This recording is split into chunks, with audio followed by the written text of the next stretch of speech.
শুভ সকাল বন্ধুরা, কেমন আছো তোমরা সবাই? আশা করছি তোমরা সবাই খুব ভালো আছো, আর আমরাও না বেশ ভালো আছি। আমার আরও একটি নতুন ভিডিওতে তোমাদের সবাইকে অনেক স্বাগত জানাই। আজ হচ্ছে শুক্রবার, আর এখন বাজে ঘড়ির কাঁটায় ওই সকাল 6:30 মতো। তবে চলো আজকের ভিডিওটা এখন থেকেই শুরু করছি। আশা করি ভিডিওটা তোমাদের একটু হলেও ভালো লাগবে। ঘুম থেকে উঠেই সমস্ত বাসি কাজগুলো তো সারা হয়ে গেছে, সেগুলো আর ক্যামেরাবন্দি করা হয়নি। মানে সব সময় ক্যামেরা নিয়ে যে ছোটাছুটি করে কাজ করব সেটা কিন্তু হয়ে ওঠে না।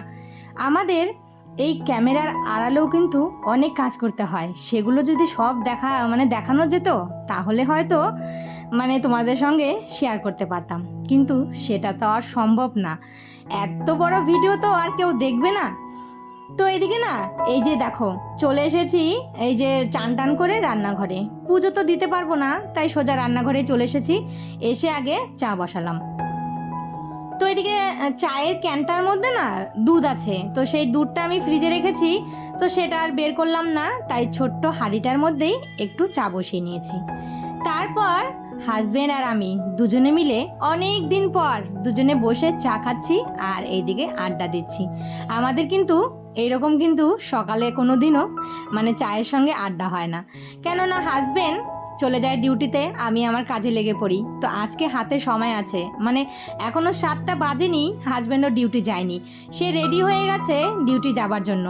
তো বললাম যে একটু চা খাবে, তো বলল যে একদম অল্প। তোমরা দেখতেই পেলে ওর কাপে কতটুকু চা দিয়েছিলাম।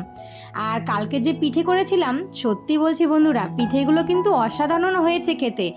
একদম কি আর বলবো, তোমাদেরকে যদি খাওয়াতে পারতাম তাহলে হয়তো তোমরাও বলতে খেয়ে যে না, সত্যি পিঠেগুলো খুব ভালো হয়েছে। তো কালকে এত কষ্ট করে এতগুলো পিঠে বানিয়েছি, পিঠে কিন্তু একটাও খাইনি। আর আমার কি, যেদিন যেই জিনিসটা বানাই না সেদিন আর সেটা একদমই খেতে ইচ্ছে হয় না। আর এই চায়ের সঙ্গে খেতে কিন্তু বেশ ভালো লাগলো। তো ওইদিকে চাটা খেয়ে হাজব্যান্ড চলে গেছে হাজব্যান্ডের কাজে, আর আমি কিন্তু আমার কাজে লেগে পড়েছি। রান্নাঘরে গিয়ে ভাত বসিয়েছি, ডাল করেছি, তারপর মাছের ডিম এনেছিল, তো সেটা দিয়ে না একটা চচ্চড়ি বসিয়ে চলে আসলাম এই ঘরে বিছানাটা তুলতে। একদিকে রান্না আর একদিকে এই যে ঘরের কাজ, দুই দিকেই এইভাবেই সামাল দিয়েই চলতে হয়। তো ওইদিকে চচ্চড়িটা বসিয়ে দিয়ে এসেছি, একটু পরপর গিয়ে আবার নেড়ে আসি, কেন যদি আবার নিচে লেগে যায়। আর এইদিকে ঘরটরগুলো একটু পরিষ্কার করে নিচ্ছি। আজ আমার বাড়িতে আসবে হচ্ছে অতিথি। তো তোমাদেরকে বলেছিলাম না যে বাড়িতে অতিথি আসবে, তো আসার কথা ছিল 2 দিন আগেই, কিন্তু এখনও আসার তাদের সময় হয়নি। তো আজকে তারা ফাইনালি আমার বাড়িতে আসছে, আর কে আসবে সেটা কিন্তু তোমরা ব্লগেই দেখতে পাবে। তো তাড়াতাড়ি করে এই যে ঝটপট কাজগুলো সেরে নিচ্ছি, আর ওইদিকে রান্নাও বসে এসেছি। তো এদিকে তাড়াতাড়ি করে ঘরটরগুলো পরিষ্কার করে চলে যাব রান্নাঘরে। রান্নাগুলো ঝটপট সেরে তারপর ছেলেকে স্কুলে দিয়ে আসতে হবে।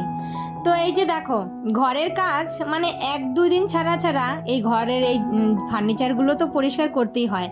আর এত ধুলো, ধুলোর কথা আর বলাই যাবে না। আর এখন যেই পরিমাণে গরম পড়েছে, তো ধুলো তো হবে, যত বৃষ্টি না হয় তত কিন্তু ধুলো আর বেশি হয়। যাই হোক, এইদিকে ঘরটরগুলো পরিষ্কার করে তো চলো এখন চলে যাই রান্নাঘরে। এইদিকে চলে আসলাম আবার রান্নাঘরে। তো এসে দেখি চচ্চড়িটা আমার প্রায় হয়ে গেছে, আর সবজিগুলো দেখি সুন্দর সেদ্ধ হয়ে গেছে। জানো তো বন্ধুরা, এই মাছের ডিম দিয়ে বা মাছের তেল দিয়ে এরকম চচ্চড়ি খেতে কিন্তু আমার বেশ ভালো লাগে। কার কার ভালো লাগে অবশ্যই কমেন্ট করে জানিও। তারপর কয়েক পিস মাছ ছিল, তো ভাবলাম যে আলু আর কোয়াশ দিয়ে একটু পাতলা করে মাছের ঝোল করি। আজকে কিন্তু অনেক কিছুই রান্না হয়ে গেছে। তো এদিকে আলু আর কোয়াশটা ভালো করে ভেজে তারপর মশলা দিয়ে কষিয়ে ঝোল দিয়ে দিয়েছি। তো এদিকে ঝোলটা ফুটতে থাকুক, ততক্ষণে এই যে কয়েকটা বাসন আছে, বাসনগুলো মেজে ফেলি। আর আমার আবার যখনই রান্না করি না, সাথে সাথে যেই 1-2 বাসন পরে সঙ্গে সঙ্গে কিন্তু মেজে রেখে দেই, তার জন্য আমার ঘরে কিন্তু বাসন একদমই জমে না। আবার কোনো কোনো সময় সেটা হঠাৎ এমন বাসন হয়ে যায় বেসিনে আর জায়গা হয় না, সেটা কিন্তু খুব কম হয়। তো চলো, এইদিকে বাসন টাসনগুলো সব আমার মাজা হয়ে গেছে।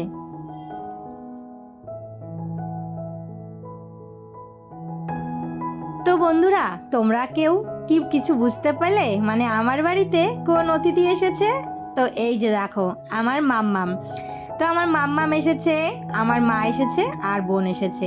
আর আমার মাম্মাম এসে তাকে টিভি লাগিয়ে দেওয়া হয়েছে, সে টিভি দেখে এত খুশি হয়েছে, দেখো কি সুন্দর করে হাততালি দিচ্ছে আর ওইদিকে নাচ করছে। তো ওইদিকে মাম্মাম খেলা করছে আর টিভি দেখছে, আর এইদিকে আমি রান্নাও কমপ্লিট করে নিয়েছি। আর কি কি রান্না করেছি তোমাদেরকে একটু দেখাচ্ছি। এখানে না ঢেঁকি শাক ভাজি আর হচ্ছে মাছের ডিমের চচ্চড়ি, আর ছেলের জন্য এক পিস মাছ ভাজা তুলে রেখেছি। আর সাথে আছে এই যে মাছের ঝোল, আর করেছি পাতলা করে মুসুরির ডাল। বাস আজকে দুপুরের আমাদের এটাই কিন্তু মেনু। আর এই যে দেখো কালকের পিঠে। তো ওইদিকে মানে সকালে খাওয়া দাওয়া সেরে তারপর ছেলেকে স্কুলে পৌঁছে দিয়ে কালকের কয়েকটা কালকে না সকালেরই মানে সকালে যে জামা কাপড়গুলো ধুয়ে দিয়েছিলাম, এত পরিমাণে রোদ আর গরম পড়েছে আজকে, সব কিন্তু শুকিয়ে কড়কড়া হয়ে গেছে। তো সেই জামা কাপড়গুলো তুলে নিয়ে আসলাম, আর এগুলো এখন সুন্দর করে এই যে ভাঁজ করে জায়গা মতো রেখে দিচ্ছি। এরপর অনেকটা সময় কেটে গেছে, এখন ওই বিকেল 5টার মতো বাজে, রোদটা একটু কমেছে। তারপর সবাই মিলে আমি, বোন আর মা মাম্মামকে নিয়ে আসলাম একটু বাসনের দোকানে। আর বাসনের দোকানে আসলে না সত্যি বলছি বন্ধুরা, এই বাসনগুলো দেখলে না মানে কোনটা রেখে কোনটা নিব সেটা আর ভেবে পাই না। আমার মানে যেটা দেখি সেটাই পছন্দ হয়। তো এসেছি একটাই কারণ, সেটা হচ্ছে মাম্মামের জন্য একটা বাটি নিতে। মানে ওর খাবার বাটিটা একটু ছোট হয়ে গেছে, তো বোন বললো একটা বাটি নেবে, তো তার জন্যই দোকানে আসা। তো ওইদিকে বাটি নিলাম, আর সাথে হচ্ছে দুটো জিনিস, মানে একটা জিনিস আমার খুব পছন্দ হয়েছিল, একটা গামলা মানে স্টিলের, এত সুন্দর দেখে না খুব পছন্দ হয়েছিল, দামও করেছি সেই 300 টাকা পড়বে। তো ভাবলাম যে না থাক, এখন না, পরে নিয়ে যাব। তো ওইদিকে ছেলের বায়না হয়েছে চাউমিন খাবে, আর এই যে পাকা বুড়ির আইসক্রিম লাগবে। তো ওরা দুজনে মিলে চাউমিন আর এই যে আইসক্রিম খাচ্ছে। আর এই যে দেখো বাসনের দোকান থেকে এনেছি হচ্ছে এই যে মাম্মামের জন্য এই বাটিটা, আর হচ্ছে দুটো পিতম্বুরি। আবার সবজিও এনেছি, একটা চাল কুমড়ো। মা না মাছ নিয়ে এসেছে বাড়ির থেকে, আর মাছের মাথা আছে, তো সেটা দিয়ে কালকে ঘন্ট করব। ছেলের জন্য আসার পথে একটু কলা নিয়ে আসলাম, আর সাথে হচ্ছে তোমার এই যে খাওয়ার জন্য আমাদের কয়েকটা ভাজা মোমো নিয়ে এসেছি। তো চলো এগুলো গুছিয়ে রেখে দিই। বাড়িতে এসেছে অতিথি, আর এই অতিথি নিয়েই সারাদিন কিন্তু আমার ব্যস্ততার মধ্যে কেটে গেল। তো মাম্মাম এসেছে, মাম্মামকে নিয়েই কিন্তু পুরো দিনটা কেটে গেল এইভাবেই। আর এইদিকে এই যে সমস্ত কিছু গুছিয়ে রেখে তারপর এইদিকে দেখো এই যে ভাজা মোমোগুলো আর চাটনি নিয়ে নিচ্ছি। তো চলো বন্ধুরা, আজকের ভিডিওটা না এখানেই শেষ করব। সবাই ভালো থেকো, সুস্থ থেকো, আর ভিডিওটা কেমন হয়েছে অবশ্যই কিন্তু একটা কমেন্ট করে জানিও। আবারও দেখা হবে নতুন কোনো ভিডিওর সাথে, ততক্ষণের জন্য সবাইকে টাটা।